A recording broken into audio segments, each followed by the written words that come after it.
Sukas, alio, garsas gražus, viskas gražu. Let's roll. Gerai, let's roll. Viskas gražu.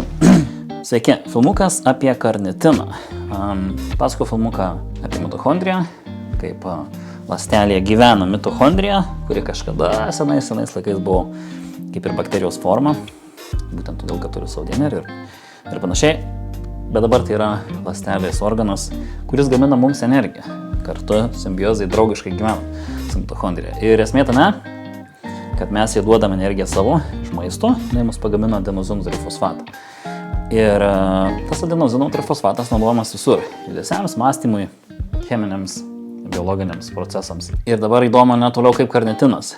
Šiandien filmukas yra apie karnitiną. Kaip karnitinas šitoje vietoje veikia. Pasakau apie mildronatą, kuris būtent stabdo karnitino įnešimą į mitochondriją, ar ne? Tai visus tos filmukus pažiūrėkite, nuosekliai pavadysiu visus sukelt. Tai dabar filmukas apie karnitiną.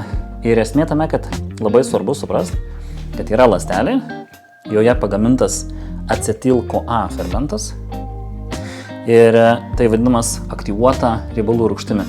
Ir jis pats tiesiogiai negali patekti į mitochondriją. Ją perneša karnitiną, susijungia, tada kartu perneša, kartu jie eina į mitochondriją, mitochondrijos sienas, į vidų, ar ne, ir ten paleidžia, releasina, tada riebalų rūgštis tampa vėl acetil-CoA fermentas, ar ne. Esmė tame, kad reikia karnitino, kad perneštum riebalų rūgštis į energiją. Tai yra riebalų rūgštis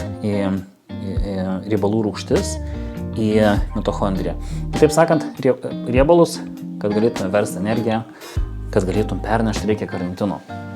Ir karnitinas labai svarbus ne tik dėl to, labai svarbus dėl metabolizmo balansavimo. Tai yra maždaug kaip tu turi dvi formas, angliavandeniai ir riebalai. Angliavandeniai virsta piruvatu, piruvatas pernešamas į mitochondriją vėlgi, ar ne? Ir tas pats su riebalais. Riebalai virsta riebalų rūgštimis.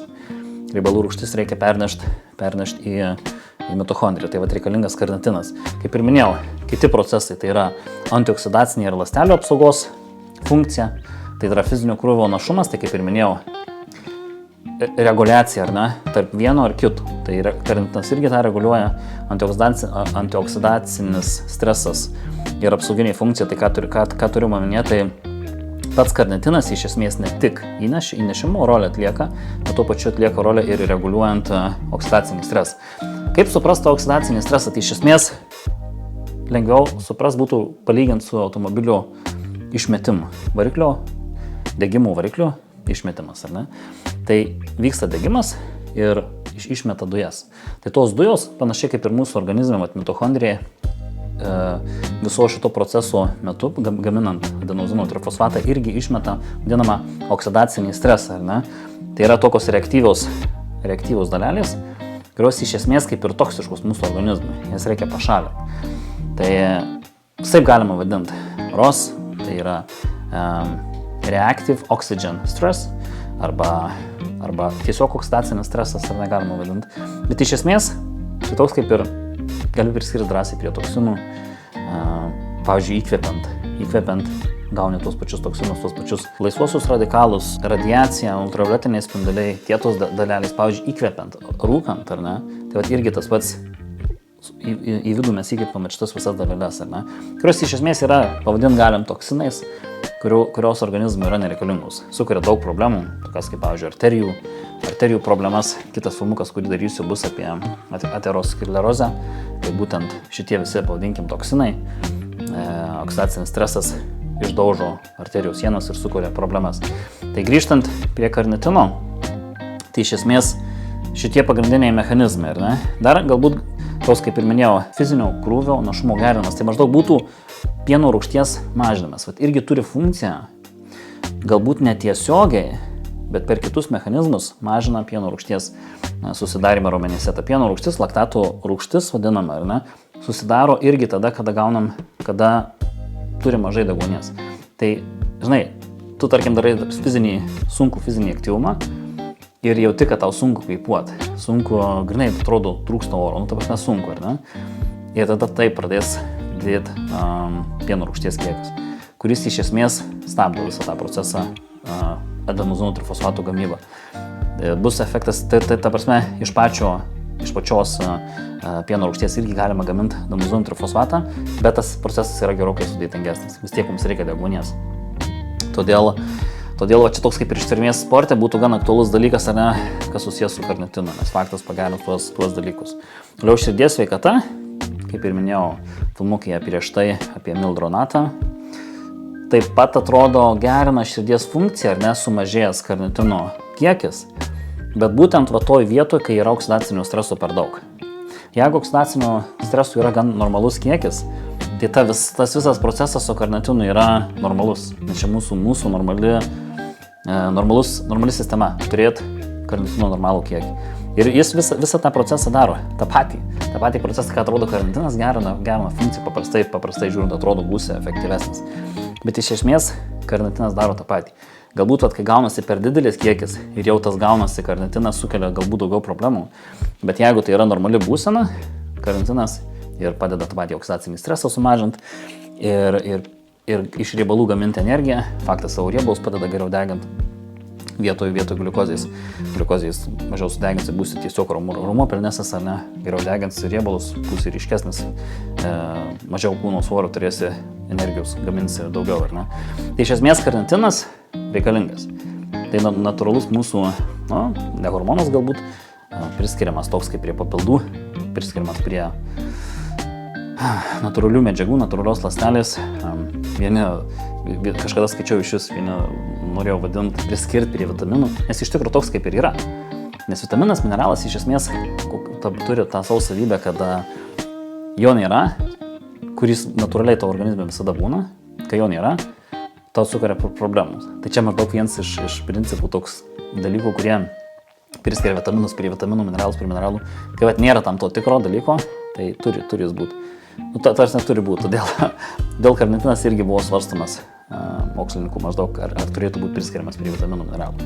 Bet iš esmės tai natūrali ląstelė to organizme, natūraliai gaminama ir jo turi būti normalus kiekis. Kaip gali pamprūvinti karnitino kiekį organizme natūraliai, tai iš esmės tavo karnitinas gaminamas iš 2 aminorūgščių, tai yra lisinas ir metioninas.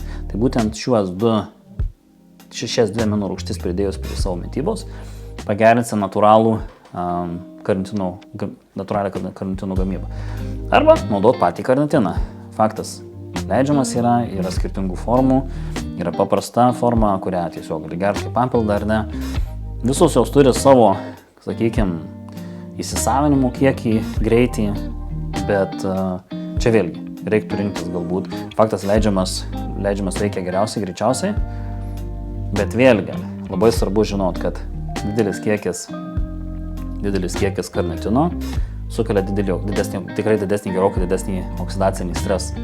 Tai kaip ir tu tos energijos turėsi, bet tas karnitino kiekis, kurį susileidai, bus naudotas ar ne, ir tada liks daug oksidacinio streso. Tai tu turi labai gerai mokėti susitvarkyti su oksidaciniu stresu.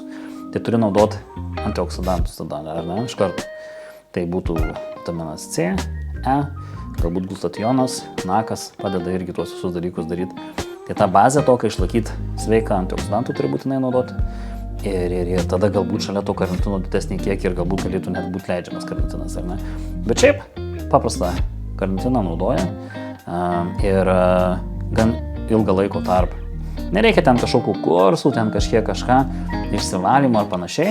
Tiesiog leidė ir vėlgi tas efektas pasijaus, ne iš karto. Kaip tikrai reikės tam laiko, bet aš sakyčiau, būčiau už tokį ilgalaikį ir tokį ne per stiprų naudojimą, būtent papildais, ar ne. Nes vėlgi, čia sakau, kaip ir natūrali tavo sistema, neturėtų mūsų išvesti per daug iš ribos. Gali galbūt, jeigu žaidi, kaip su chemija, gali galbūt ir čia pažaisti, bet vėlgi, nori sudeginti daugiau riebalų, dėl to leidėsi karnitiną, leidėsi karnitiną galbūt prieš kardio, galbūt deginsi daugiau tų riebalų, bet labai svarbu oksidacinį stresą susitvarkyti.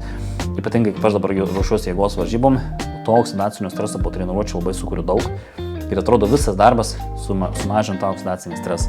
Šoku šaltą dušą kelis kartus per dieną, vitaminų C geriu daug, nakas, glutationas ir daug kitų dalykų, kurie mažina oksidacinį stresą. Ir tai atrodo dar toks, jaučiasi, kad lyg temperatūra būtų sukilas, toks jausmas. Tai naudoju dar kažką papildomai, kad truputį turėtum daugiau energijos, galbūt riebalų degant, sunku pasakyti. Arba ten galbūt atlikti kažkokį fizinį krūvį, sudėtingesnį kardio, kas irgi prives prie didesnio oksidacinio streso, tai irgi toks, svarstau. O čia toks leistis, plus leistis tikrai nėra malonus dalykas, ar ne? Ir kad tu sudegintum galbūt daugiau riebalų. Tai toks svarstytinas dalykas, bet visiems galbūt reiktų pasirinkti pagal savo poreikius, ar ne, prioritetus. Tai galbūt būtų tiek apie karnitiną. Įdomus toks papildas, kurį galim naudoti, bet kuris tikrai gali pamprūvinti tavo riebalų deginimą ir pačią visą energijos gamybą iš mitochondrijos pusės žiūrint. Tai va, šiam kartui tiek ir laukiam kitų filmukų. Iki. Translation.